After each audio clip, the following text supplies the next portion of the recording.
ನಮಸ್ಕಾರ ಸ್ನೇಹಿತರೆ, ಇದು ಅರಿವು ಕನ್ನಡ ಅಕಾಡೆಮಿ. ಈ ನಮ್ಮ ತರಗತಿಗಳು ಇಷ್ಟವಾಗುತ್ತಿದ್ದರೆ ಸಬ್ಸ್ಕ್ರೈಬ್ ಮಾಡಿ, ಲೈಕ್ ಮಾಡಿ ಮತ್ತು ಕಮೆಂಟ್ ಮಾಡಿ. ಬನ್ನಿ ತರಗತಿಯನ್ನು ಶುರು ಮಾಡೋಣ. ಇವತ್ತಿನ ತರಗತಿಯಲ್ಲಿ ಭಾರತದ ಜಾಗೃತ ಚೇತನ ವೀರ ಸನ್ಯಾಸಿ ಸ್ವಾಮಿ ವಿವೇಕಾನಂದರ ಜೀವನ ಪಥವನ್ನು ನೋಡೋಣ. ಬನ್ನಿ.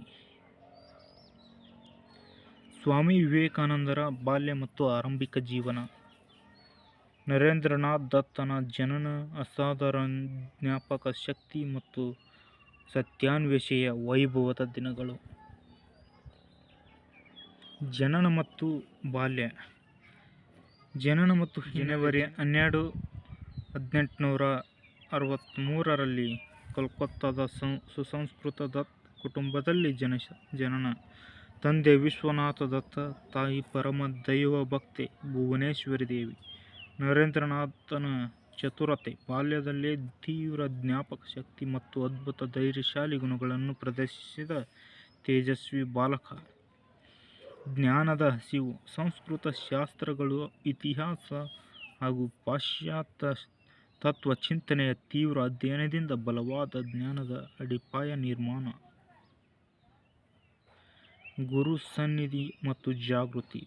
ದಕ್ಷಿಣೇಶ್ವರದ ಪರಮಹಂಸರ ಭೇಟಿ ಮತ್ತು ಆಧ್ಯಾತ್ಮಿಕ ಸಾಗರದ ಆಳಕ್ಕಿಳಿದು ಅದ್ಭುತ ಪರ್ವ.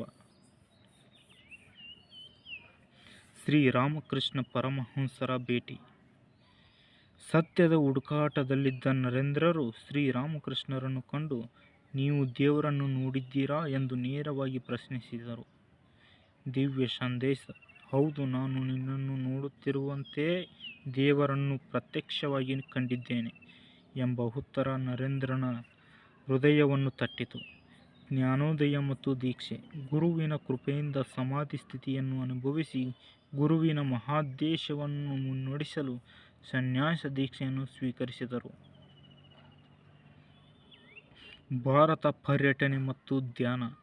ಪಾದಯಾತ್ರೆಯ ಮೂಲಕ ದೇಶದ ದೈನ್ಯತೆಯನ್ನು ಕಂಡು ಕನ್ಯಾಕುಮಾರಿಯ ಕೊನೆಯ ಬಂಡೆಯಲ್ಲಿ ನಿರತರಾದ ತಪಸ್ಸು. ಕನ್ಯಾಕುಮಾರಿಯ ತಪಸ್ಸು. ಭಾರತ ಮಾತೆಯ ಮೂರ್ತ ರೂಪ. ಇಡೀ ಭಾರತ ದೇಶವನ್ನು ಪರಿವ್ರಾಜಕರಾಗಿ ಸಂಚರಿಸಿ ಜನರ ಬಡತನ, ಅಸ್ಪೃಶ್ಯತೆ ಮತ್ತು ಅಜ್ಞಾನವನ್ನು ಕಣ್ಣಾರೆ ಕಂಡು ಮರಗಿದರು. 1892ರಲ್ಲಿ ಕೊನೆಯ ಕನ್ಯಾಕುಮಾರಿಯ ಸಮುದ್ರದ ಮಧ್ಯದ ಬಂಡೆಯ ಮೇಲೆ 3 ದಿನಗಳ ಕಾಲ ತೀವ್ರ ಧ್ಯಾನದಲ್ಲಿ ತೊಡಗಿಕೊಂಡರು. ಧ್ಯಾನದ ಫಲವಾಗಿ ಭಾರತದ ಆಧ್ಯಾತ್ಮಿಕ ಜಾಗೃತಿ ಮತ್ತು ರಾಷ್ಟ್ರ ಪುನರುತ್ಥಾನಕ್ಕಾಗಿ ತಮ್ಮ ಇಡೀ ಜೀವನವನ್ನು ಮುಡಿಪಾಗಿ ಕಲ್ಪಿಸಿದರು. ವಿಶ್ವ ವೇದಿಕೆಯಲ್ಲಿ ಗರ್ಜನೆ. 1893ರ ಚಿಕಾಗೋ ಸರ್ವಧರ್ಮ ಸಮ್ಮೇಳನದಲ್ಲಿ ಇಡೀ ಪಾಶ್ಚಾತ್ಯ ಜಗತ್ತಿಗೆ ಸನಾತನ ಧರ್ಮದ ಮಹಿಮೆಯನ್ನು ಸಾರಿದ ಐತಿಹಾಸಿಕ ಕ್ಷಣಗಳು. ಚಿಕಾಗೋ ಸರ್ವಧರ್ಮ ಸಮ್ಮೇಳನ. ಸೆಪ್ಟೆಂಬರ್ 11, 1893ರಂದು ಭಾಷಣದ ಮೊದಲ ಸಾರಥ್ಯದಲ್ಲೇ ಅಮೆರಿಕದ ನನ್ನ ಸಹೋದರ ಸಹೋದರಿಯರೇ ಎಂದಾಗ ಸಭೆ ಮಂತ್ರಮುಗ್ಧವಾಯಿತು. ಸಾರ್ವತ್ರಿಕ ಭ್ರಾತೃತ್ವ. ಜಗತ್ತಿನ ಎಲ್ಲ ಮತಗಳು ಒಂದೇ ಸತ್ಯದೆಡೆಗೆ ಸಾಗುವ ನದಿಗಳು ಎಂಬ ವೇದಾಂತದ ಸಿದ್ಧಾಂತವನ್ನು ತರ್ಕಬದ್ಧವಾಗಿ ಪ್ರಸ್ತುತಪಡಿಸಿದರು. ಜಾಗತಿಕ ಪ್ರಭಾವ. ಈ ಸಿಂಹಗರ್ಜನೆಯ ನಂತರ ಪಾಶ್ಚಾತ್ಯ ಜಗತ್ತು ಭಾರತವನ್ನು ಕೇವಲ ಹಾವಾಡಿಗರ ದೇಶವಲ್ಲ, ಆಧ್ಯಾತ್ಮಿಕ ಜಗದ್ಗುರು ಎಂದು ಗೌರವಿಸಿತು. ರಾಮಕೃಷ್ಣ ಮಿಷನ್ ಸ್ಥಾಪನೆ. ಗುರು ಪರಂಪರೆಯ ಸೇವಾ ಮಾರ್ಗವನ್ನು ಸಂಘಟಿಸಿ ವಿಶ್ವದಾದ್ಯಂತ ಆಧ್ಯಾತ್ಮಿಕತೆಯ ಜೊತೆಗೆ ಮಾನವೀಯ ಸೇವೆಗೆ ಮುಡಿಪಾಗಿಸಿದ ಸಂಸ್ಥೆ. ಸೇವೆ ಮತ್ತು ಬೋಧನೆಗಳ ಹರಿಕಾರ. ಮಿಷನ್ ಸ್ಥಾಪನೆ. 1897 ಮೇ 1ರಂದು ಆಧ್ಯಾತ್ಮಿಕತೆ ಮತ್ತು ಸಮಾಜ ಸೇವೆಯನ್ನು ಒಂದುಗೂಡಿಸಲು ರಾಮಕೃಷ್ಣ ಮಿಷನ್ ಸ್ಥಾಪಿಸಿದರು.